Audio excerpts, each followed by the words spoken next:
사랑하는 성도 여러분, 오늘 잘 지내셨습니까?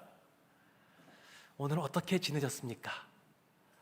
보통 잘 지내셨습니까? 이렇게 물어보면 네, 이렇게 간단하게 대답하는 경향들이 있는데, 어떻게 지내셨습니까? 이렇게 물어보면 조금 생각하면서 잘 지내신 분은 오늘도 뭐 잘 지냈습니다, 평안했습니다, 이렇게 대답하고, 어떤 분들은 이런 질문을 받으면 오늘은 왠지 좀 힘든 하루였던 것 같습니다, 아니면 오늘은 좀 마음이 좀 불안했습니다, 이렇게 말씀하시는 분도 있습니다. 일상의 삶들을 살아갈 때에 이렇게 평안하고 또 기쁘고 즐거운 그러한 일상을 살아갈 때도 있고, 또 어떤 때는 뭐 두려움도 있고 불안함도 있고 초조도 있고, 그리고 뭐 불만과 또 불평이 있는 그러한 일상을 보낼 때들도 있습니다. 그래서 우리가 일상을 또 살다 보게 되면 누구나 다 이제 어려운 일들을 이렇게 맞닥뜨리게 되는데, 직장 생활을 한다고 할 때에 그때 만나는 어려움을 크게 두 가지로 구분해 본다 그러면, 하나는 일적인 어려움이라고 할 수 있습니다. 업무와 관련된 사회생활할 때에 실제로 무엇인가 해야 되는 그런 일로부터 오는 스트레스, 어려움이 있을 수 있고, 또 하나는 그 일을 행함에 있어서 혼자 하는 것이 아니라 다른 사람과 함께 하다 보니까 이 관계에서 오는 어려움, 또 감정적인 어려움, 그런 것이 있을 수 있습니다.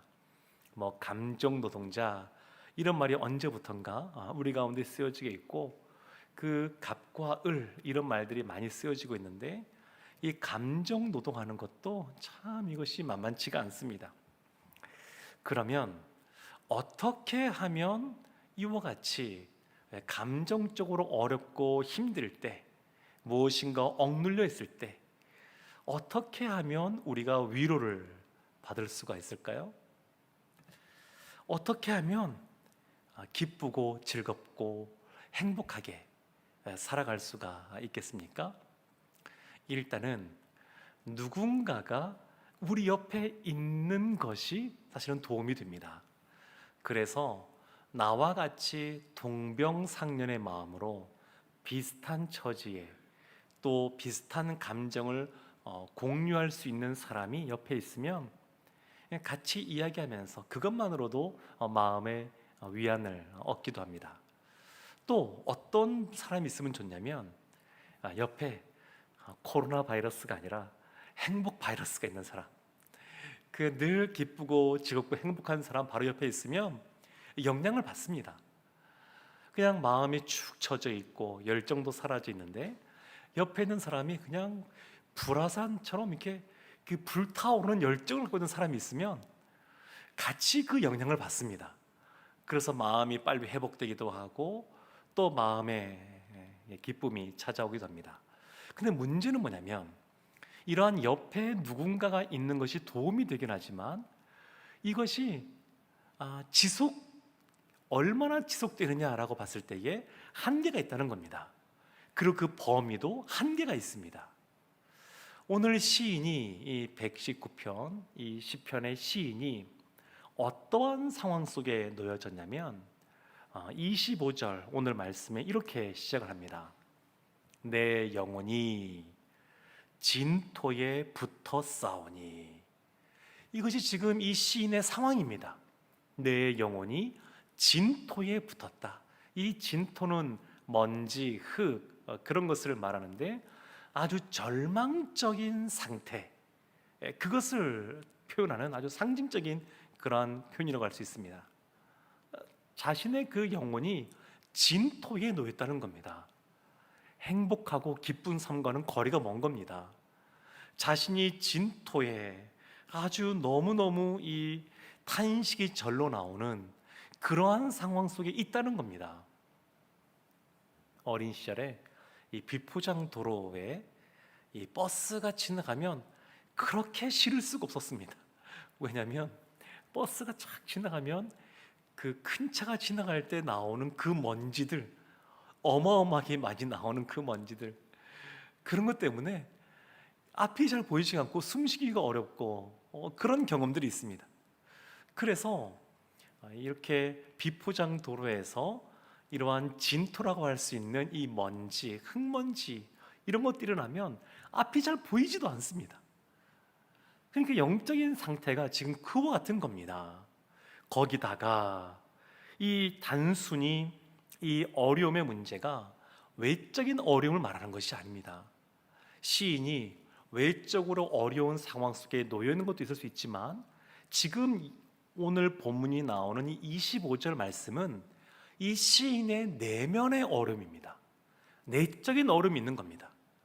본인 스스로 어떻게 해결할 수 없는 그런 어려운 문제가 있습니다. 단순히 어떤 감정적인 문제를 넘어서서 죄의 문제도 여기에 해당이 되는 부분입니다. 다윗도 그랬습니다.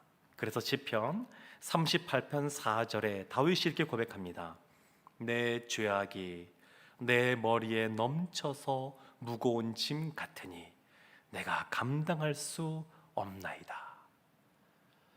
아주 믿음의 사도였던 사도 바울도 마찬가지입니다. 로마서 7장 24절에서 오호라 나는 곤고한 사람이로다. 이 사망의 몸에서 누가 나를 건져내랴. 내면에 자신의 연약함 또 감정적인 어려움뿐만 아니라 이 죄악의 문제까지 겹치면서 이 시인이 너무너무 어려운 상황 속에 처해 있습니다. 너무너무 마음이 힘든 겁니다. 그래서 붙어 싸우니 라고 하는데 이것은 찰싹 달라붙다 그런 뜻입니다. 진토, 이 흙바닥 여기에 진흙이 있는 그곳에 그냥 엎드러져 있는 겁니다. 엎어져 있는 겁니다. 그냥 코가 땅에 닿아 있는 그러한 상태입니다. 뭔가 일어서지 못하고 움직이지 못하고 본인이 짊어진 이 내면의 어려움 또 영적인 이러한 어려움 또 죄의 문제까지 곁들여지면서 무엇인가 벗어나지 못하는 겁니다.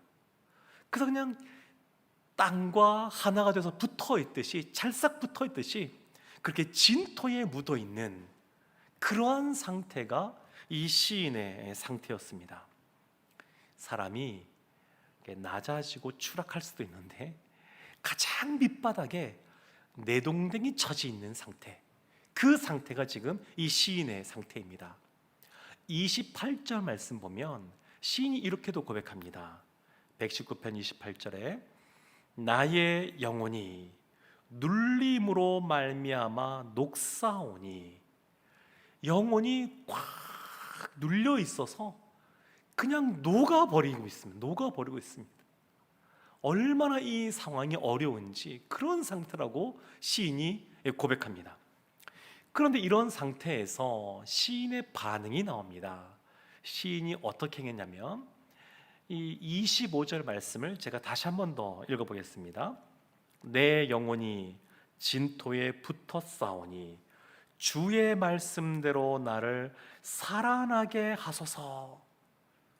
이 살아나게 하소서라고 이 성경이어서 조금 이렇게 고상하게 번역을 했는데 우리가 보통 쓰는 표현하면 살려주세요 그런 뜻입니다. 살려주십시오, 살려주세요 그렇게 하는 겁니다. 사람이 물에 빠지면 그냥 손을 들면서 외치겠습니까?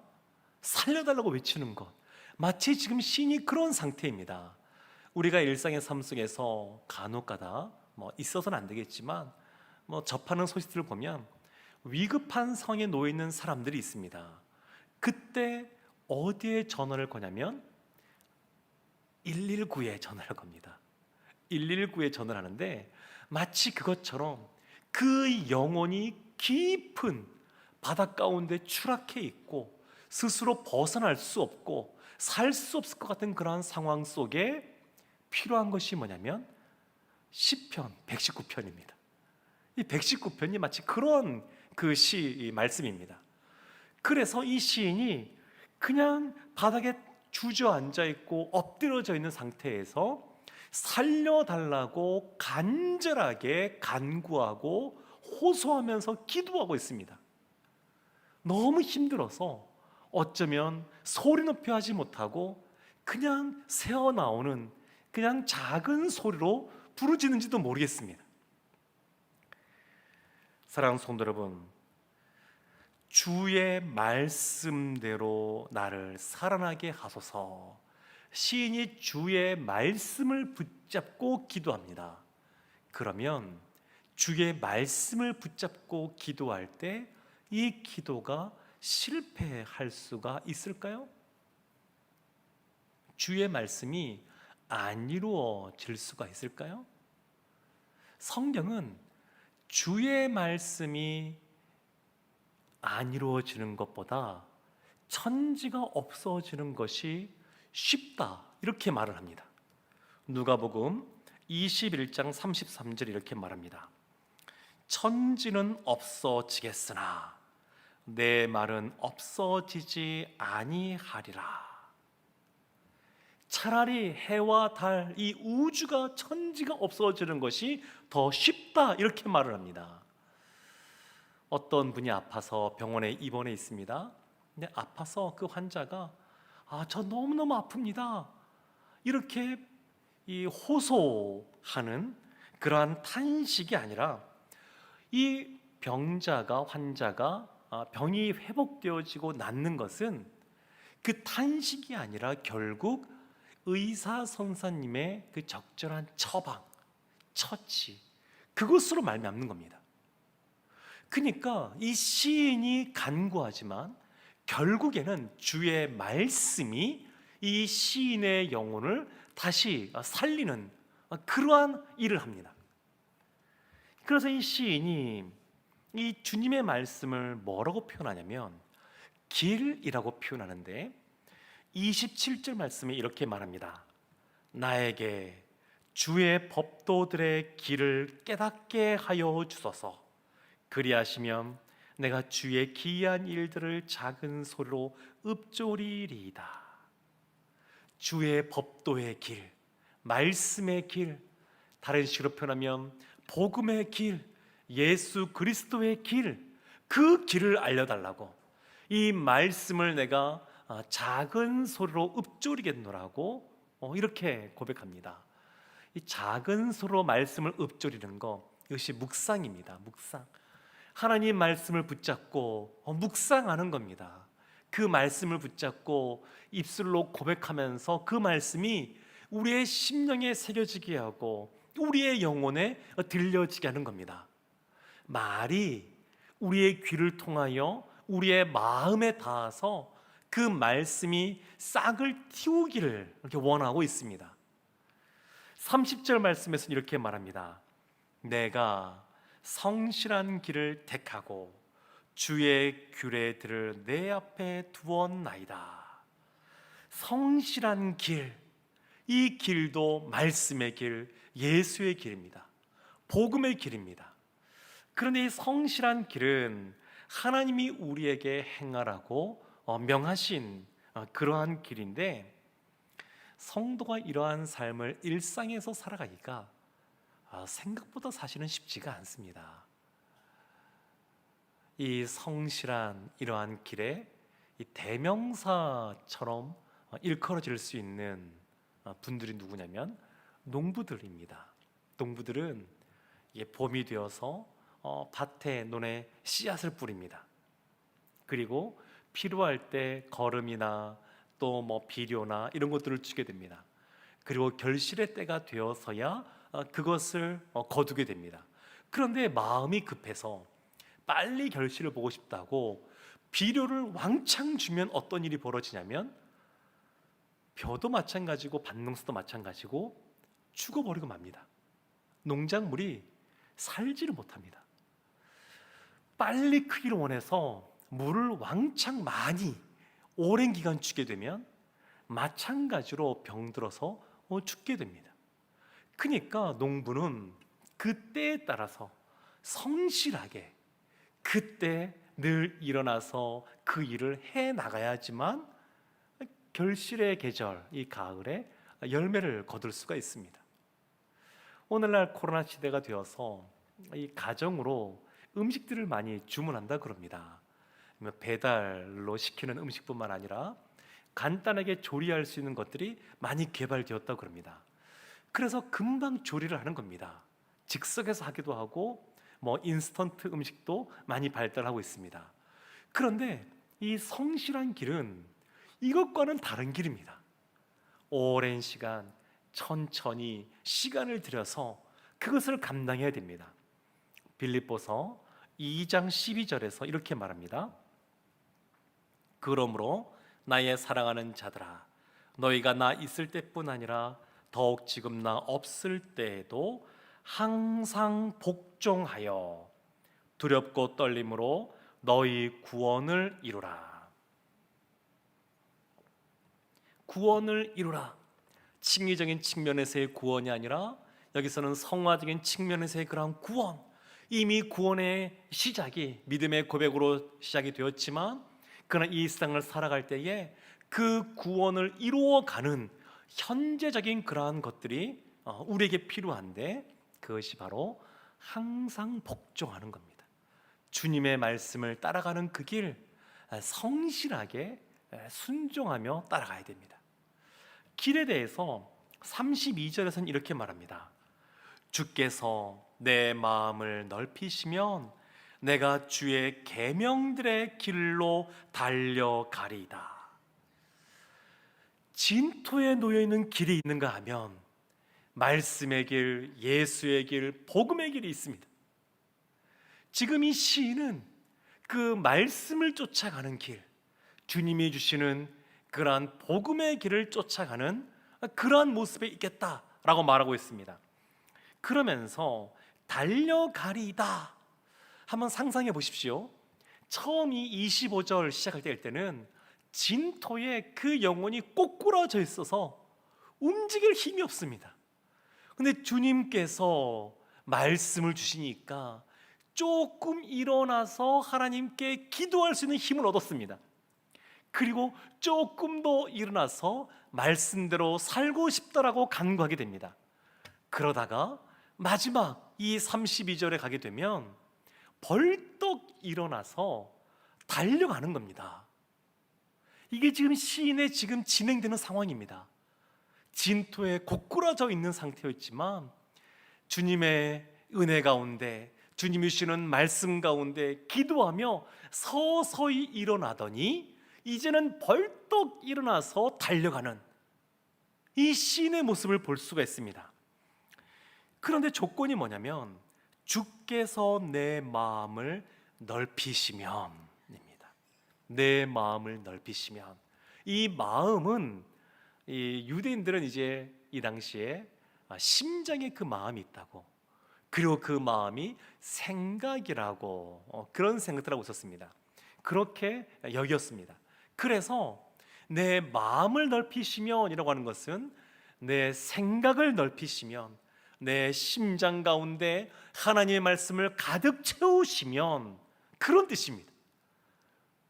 내 생각에 하나님의 말씀으로 가득 차 있으면, 내 마음이 주의 마음으로 가득 차 있으면 내가 주의 계명들의 길로 달려갈 것입니다.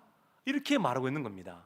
사랑하는 성도 여러분, 어떻게 우리가 마음을 넓힐 수 있겠습니까? 어떻게 이것이 가능하겠습니까? 빌립보서 2장 13절에서 사도 바울이 이렇게 말했습니다. 너희 안에서 행하시는 이는 하나님이시니 자기의 기쁘신 뜻을 위하여 너희에게 소원을 두고 행하게 하시나니. 사모하는 마음, 말씀을 사모하는 마음, 그 소원을 하나님이 주십니다.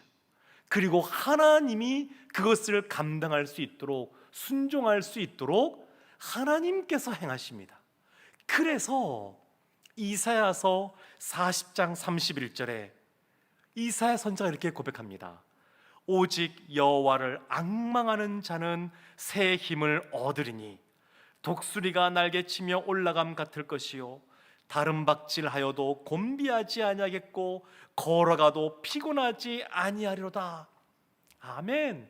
그래서 여호와를 앙망하는 자는 진토에 고꾸라져 있는 영혼이 아닙니다. 말씀으로 말미암아 그 안에서 참된 자유를 누리고 주님께 달려나가는, 또 날아오르는 그러한 영혼입니다. 주님의 말씀대로 살고자 결심하여도 우리를 끌어당기는 것이 너무너무 많이 있습니다. 우리의 상황들, 또 나를 어렵게 하는 또 사람들, 또 심지어 해결할 수 없을 것 같은 그러한 죄악의 문제들, 이러한 것들이 날아오르려고 할 때 우리를 끌어당기고 있습니다. 그러나 더 사모하는 마음으로 주 앞에 간구하며 나아가면 주님께서 우리에게 소원하는 마음을 더하시고 우리로 하여금 말씀대로 행하고 말씀의 길을 걸어가게 하실 줄로 믿습니다. 사랑하는 성도 여러분, 어떻게 하면 즐겁고 기쁘고 행복하게 살 수 있겠습니까? 주님의 말씀의 길을 걸어갈 때 가능합니다. 진정한 행복은 하나님의 말씀 안에 거할 때 가능합니다. 주님의 말씀이 늘 우리의 삶 가운데 삶의 기준이 되어지고 우리의 마음에 주의 말씀이 가득 차서 주님이 주시는 참다운 자유, 행복, 기쁨을 누리는 우리 성도들 되시기를 주님의 이름으로 축원합니다. 아멘.